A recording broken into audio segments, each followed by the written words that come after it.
अस्सलाम वालेकुम viewers, catalyst record के साथ मैं हूं आपकी होस्ट निम्रा अहमद। इंडिया और पाकिस्तान के दरमियान इंडिया कंपैरिजन तो हमारा बनता नहीं है।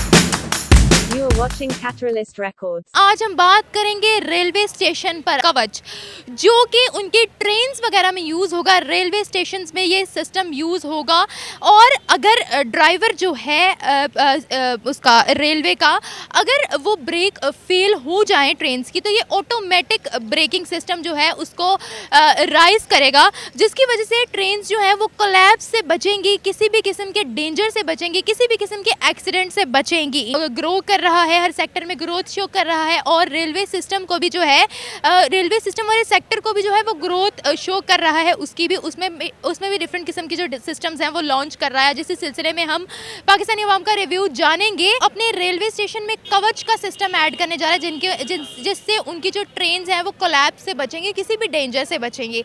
आप इस बारे में क्या कहेंगे? बड़ी अच्छी बात है। एक्चुअली इंडिया रेलवे का जो रिवाइवल है ना, वो लालू प्रसाद यादव ने किया था। उससे पहले उनकी रेलवे का भी कोई अच्छा हाल नहीं था, जहाँ तक हमें पता है। तो वो उसने उनकी रेलवे को बड़ा प्रमोट किया, बड़ा काम किया अब और वो ये सारे काम कर रहे हैं, तो बहुत अच्छी बात है। जनरल पब्लिक उसमें सफ़र करती है, तो बहुत अच्छा है इंडिया ये कर रहा है। तो वैसे भी मेरा ख्याल उनका डबल ट्रैक है, हमारा तो सिंगल ही चल रहा है अभी तक। यहाँ पे तो देखें ना, पहले वो ख्वाजा साद रफ़ीक था, वो काफ़ी रेलवे का काम बेहतर कर रहा था। तो हमारे तो इधर एक मसला है ना कि जो ज़्यादा बेहतर काम करते हैं वो हज़म नहीं होते लोग।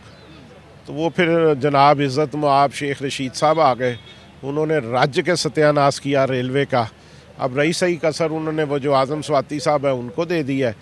तो अल्लाह ही मालिक है, बस ठीक है। वो अगर वो ठीक थे तो उन्हें क्यों बदला और उन्हें दूसरी क्यों दे दी वजारत? यहाँ तो समझ नहीं आती। म्यूज़िकल चेयर्स चल रहा है, ये भी उस कुर्सी से उठो उस पर बैठ जाओ, उससे उठो उस पर बैठ जाओ। यहाँ तो यही सिस्टम चल रहा है। ट्रांसपोर्ट सेक्टर को बहुत बेहतर बना रहा है, ठीक है, रेलवे स्टेशंस को बहुत बेहतर बना रहा है और ऑटोमोबाइल इंडस्ट्री जो है उनकी उसको बहुत बेहतर बना रहा है, गाड़ियों पे बहुत ज़्यादा फोकस कर रहा है। आपको क्या रीजंस लगती हैं कि वो लोग अपने ट्रांसपोर्ट या सेक्टर को स्ट्रॉन्ग करी जा रहे हैं? नहीं, उनका एक जो लॉजिक पहले बड़ा अच्छा था ना। मुझे याद है कि वो उनकी मारुति एक गाड़ी पहले सिर्फ होती थी, अब वो प्राइम मिनिस्टर भी वही चलाता था, मिनिस्टर्स भी वही चलाते थे, आम पब्लिक भी चलाते थे। हम उस वक़्त भी BMWs पे, मर्स पे और ओडीज़ वगैरह पे हम वो थे। तो हमने अपना जो फॉरेन एक्सचेंज है वो बाहर भेजा, उन्होंने अपने मुल्क रखा। उन्होंने अपने मुल्क में जो है ना वो इंडस्ट्रीज़ लगाई इसकी, ऑटोमोबाइल की सारी। तो वो अब वो बहुत आगे निकल गए हैं।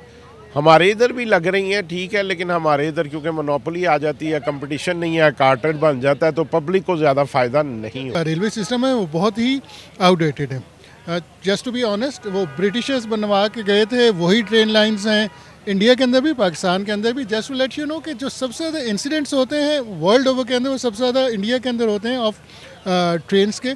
तो they definitely require and absolutely same way Pakistan also required को, अगर इंडिया ने अच्छा कोई सिस्टम बनाया है, we also need to implement the same है, बिकॉज हमारा बहुत ही ऑब्सोलीट सिस्टम है और उसको बेहतर करने की बहुत ज़्यादा ज़रूरत है। हम ट्रांसपोर्ट के अंदर बहुत ही पीछे हैं। जब हम अपने आप को डेवलप कंट्री से कंपेयर करते हैं, तो वहाँ पे पर जो एक रेशियो होती है how many people against which आपके पास ट्रेन, आपके पास मेट्रो, आपके पास बसेस और आपके पास जो है दूसरे सिस्टम्स हो, तो वो पाकिस्तान के अंदर समझे एग्जिस्ट नहीं करते।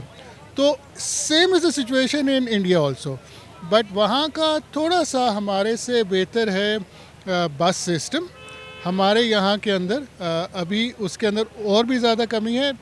आप समझ लीजिए कि अभी हम बिल्कुल ही बॉटम के ऊपर है। सर, अगर हम ट्रांसपोर्ट सेक्टर की बात करें तो हम लोग गाड़ियाँ जो है वो इंपोर्ट करते हैं, ठीक है, हर चीज़ हम लोग इंपोर्ट कर रहे हैं इस वक्त, गाड़ियाँ तो स्पेशली, ठीक है। अगर हम इस मैन्युफैक्चरिंग और इंपोर्ट एक्सपोर्ट की बात करें तो आपको क्या लगता है कि हमें अभी किन एक्शंस लेने की ज़रूरत है? देखिए, सबसे ज़्यादा ज़रूरी ये है कि गाड़ियों की इंपोर्ट और बनाना तो एक सेपरेट चीज़ है। हमें जो आपने पहले बात की थी, पब्लिक ट्रांसपोर्ट देना ज़रूरी है। कोशिश ये करनी है कि लोग अपनी गाड़ी की जगह एक डिसेंट पब्लिक ट्रांसपोर्ट के ऊपर ट्रैवल करें तो इस तरीके से सारे मसाइल हल हो। Nothing great to write about, बस ठीक है, they are okay, they have the same kind of problem which Pakistan has. वो भी उनके साथ बल्कि हमारे से ज़्यादा बड़ी प्रॉब्लम है कि बिकॉज उनका जो है पॉपुलेशन हमसे 1/4 ज़्यादा है, तो वो और ज़्यादा उनके लिए मसाइल हैं। तो उन्होंने भी कोई इतना काम बेहतरीन नहीं किया, हमने भी कोई इतना काम बेहतरीन नहीं किया। बहुत ज़रूरत है दोनों को करना। यानी कि दोनों एक ही थाली के चट्टे बट्टे हैं। इस वक्त तो यही हालात है। कौन कह सकता है किसी भी डेंजर से बचेंगे, ये तो अल्लाह जानता है ना, ठीक है। लेकिन उन्होंने अपनी तरफ से एक प्रोटेक्शन, आपने सेफ्टी बेहतर की होगी, ये हो सकता है, लेकिन जो बाकी मामला था वो तो अल्लाह बेहतर जानता है।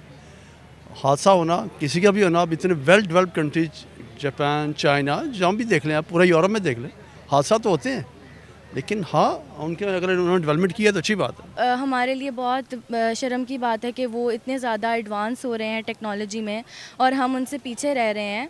जबकि एक टाइम ऐसा था कि पाकिस्तान ने इंडिया से पहले न्यूक्लियर बनाया था और ज़्यादा तरक्की कर रहे थे। तो ये तो हमारे जो हुकूमत पाकिस्तान है उन पर डिपेंड करता है कि वो मुल्क को किस तरह लेकर चल रही है, किस तरफ लेकर जा रही है।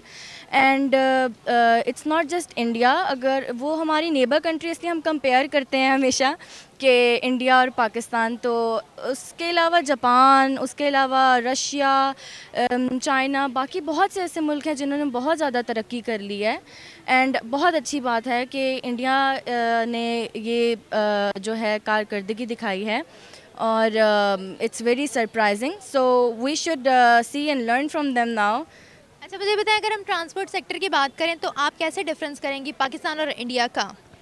Transport sector, well, I have got many friends from India and as I have seen over there, वहाँ पर भी ये है कि ट्रैफिक लाइट और इस तरह की चीज़ों पर और ट्रांसपोर्ट वगैरह के काफ़ी इश्यूज़ हैं, because India is a very large population, very large and as compare to Pakistan. तो स्टिल दोनों मुल्क एक टाइम था जब इकट्ठे होते थे और अलहदा भी हो गए, लेकिन फिर भी बहुत सी चीज़ें हमारी सेम हैं। बस वो अलहदा बात है कि वहाँ पे पॉपुलेशन ज़्यादा है तो लोग भी और ज़्यादा हैं, नए एडवांस टेक्नोलॉजीज़ के साथ आ रहे हैं। लेकिन हमारे पाकिस्तानियों को भी चाहिए कि वो अपने साथी मुल्क से कुछ लर्न करें, बजाय इसके कि हसद या जेलस हो। उससे बेहतर ये है कि उनसे देखकर कुछ लर्न करें और अपने मुल्क को भी तरक्की। अच्छा, जिस तरीके से वो लोग आगे जा रहे हैं, ठीक है, आगे बढ़ रहे हैं, ग्रोथ शो कर रहे हैं, अपने आप को बेटर से बेटर बना रहे हैं, इसका क्रेडिट आप किसको देंगे? उनकी गवर्नमेंट को या उनके लोगों को, आवाम को, किसको देना चाहेंगे? देखें, गवर्नमेंट पे भी डिपेंड करता है एंड लोगों पर भी डिपेंड करता है। अगर गवर्नमेंट प्लेटफॉर्म देती है तो ही लोग आते हैं और पार्टिसिपेट करते हैं, तो उसमें गवर्नमेंट का भी बहुत बड़ा हाथ है। जबकि जो लोग हैं वहाँ पे वो भी अपना टैलेंट शो करते हैं, नई से नई चीज़ ला कर दिखा रहे हैं, तो वो उन पर भी डिपेंड करता है। So credit goes to both, because वही आपने कहावत सुनी है, ताली दो हाथों से बजती है।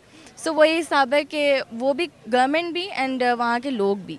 अच्छा, वो मैन्युफैक्चर खुद कर रहे हैं, नए से नया सिस्टम लॉन्च कर रहे हैं, टेक्नोलॉजी की रेस में आगे जा रहे हैं, क्या यही वजह है कि इस वक्त इंडिया के ताल्लुकात भी तमाम मुल्कों से अच्छे हैं और उन पर इन्वेस्टमेंट भी बहुत ज़्यादा हो रही है?